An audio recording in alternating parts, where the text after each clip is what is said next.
একজন ১ বলে শূন্য করেন মুশফিকুর রহিম, অধিনায়ক ২ বলে শূন্য করেন, সৌম্য সরকার ৪ বলে শূন্য করেন, ১০ ওভার ৩৯ রান ৫ উইকেট নাই। ওই ম্যাচ আপনি কি এক্সপেক্ট করেন ভারতের মতো দলের বিপক্ষে?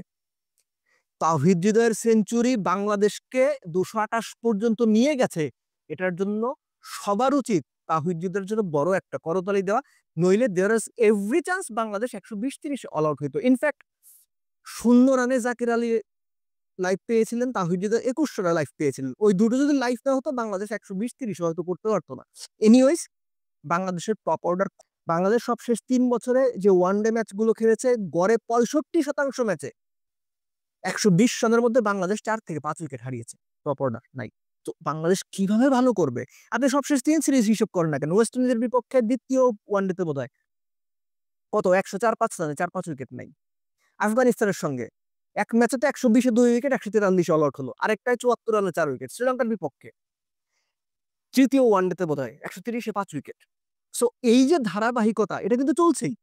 এবং সেটারই একটা রিফ্লেকশন আমরা দেখলাম ভারতের বিপক্ষে চ্যাম্পিয়ন্স ট্রফির ১ম ম্যাচে। একটা ব্যাপার আমার মনে হয়েছে যে ভারতের বিপক্ষে জিততেই হবে, ভারতকে হারাতেই হবে। এই ব্যাপার চিন্তা করে না বাংলাদেশের ব্যাটসম্যানরা অতিরিক্ত একটা চাপ নিয়ে নিয়েছে। তারা প্যানিক বাটন প্রেস করেছে।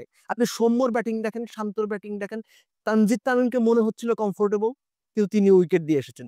অন্যান্য যারা ব্যাট করেছেন, যারা রান করতে পারেননি, সবার ব্যাটিং এর মধ্যে আপনি খেয়াল করে দেখবেন কেমন যেন একটা প্যানিক বাটন প্রেস করা একটা ব্যাপার ছিল।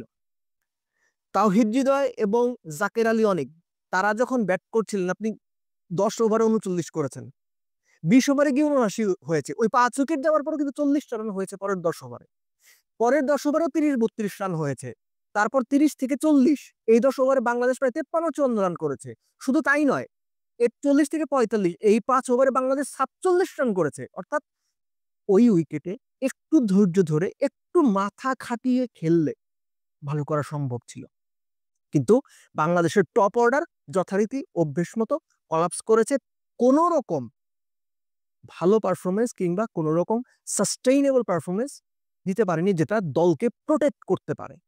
আর এই প্রোটেক্ট বা সুরক্ষার প্রশ্নেই আসে যে আপনি যদি আপনার ঘরকে রং দিয়ে প্রোটেক্ট করতে চান, শাইন, গ্ল্যামার এবং প্রোটেকশন নিশ্চিত করতে চান, তাহলে আজই নিয়ে আসুন জাপানিজ টেকনোলজিতে প্রস্তুত পরিবেশ বান্ধব নিপ্পন পেইন্ট।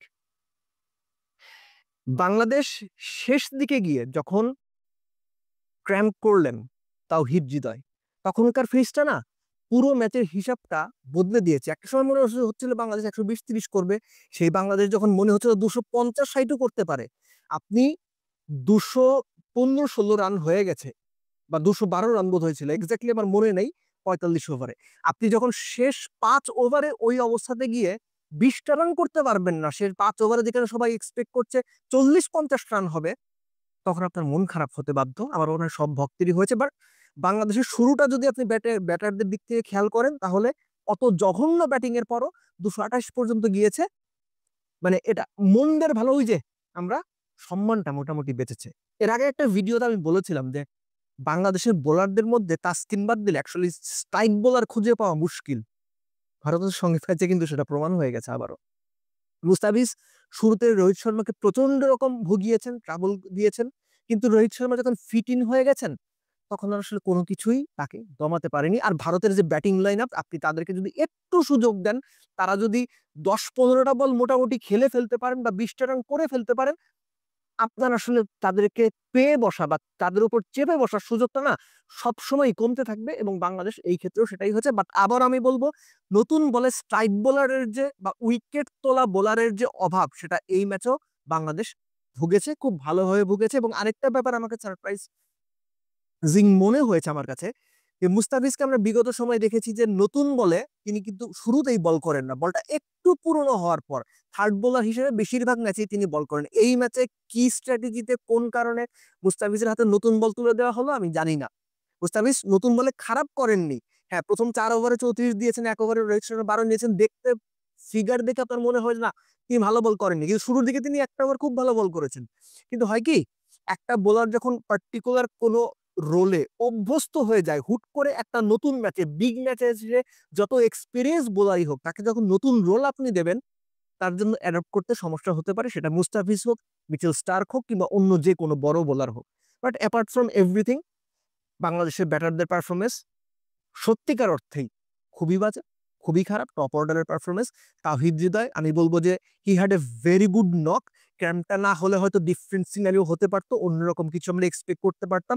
জাকের আলী অনেক, তিনি চমৎকার একটা সাপোর্টিং রোল প্লে করেছেন, কিন্তু এই ব্যাটিংটা আমরা আসলে দেখতে চাইনি।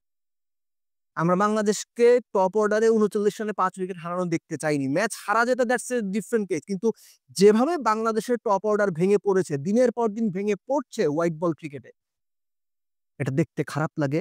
এবং এর চিকিৎসা কি সেটা আমরা কেউ জানি না। এটা যখন মানে বুঝতে পারি যে কোনো চিকিৎসা আসলে নেই বা চিকিৎসায় কাজ হচ্ছে না, তখন আরো বেশি খারাপ লাগে। কেননা কোটি কোটি দর্শক ফোন নিয়ে বা টিভির সামনে খেলাটা যখন দেখতে বসেন, তারা ওই এক্সপেকটেশনসটা নিয়ে বসেন, দেশ ভালো খেলবে, দেশের প্লেয়াররা ভালো করবে, তাদের যে আবেগ, সেই আবেগটার প্রতি সম্মান দিয়ে হলেও, দেশের জন্য হলেও দারুণ কিছু বা লড়াই করার মানসিকতা দেখাবে। কিন্তু বাংলাদেশের টপ অর্ডার ব্যাটারদের মধ্যে না একটা বড় সময়ের জন্য ওই লড়াই করার মানসিকতা পর্যন্ত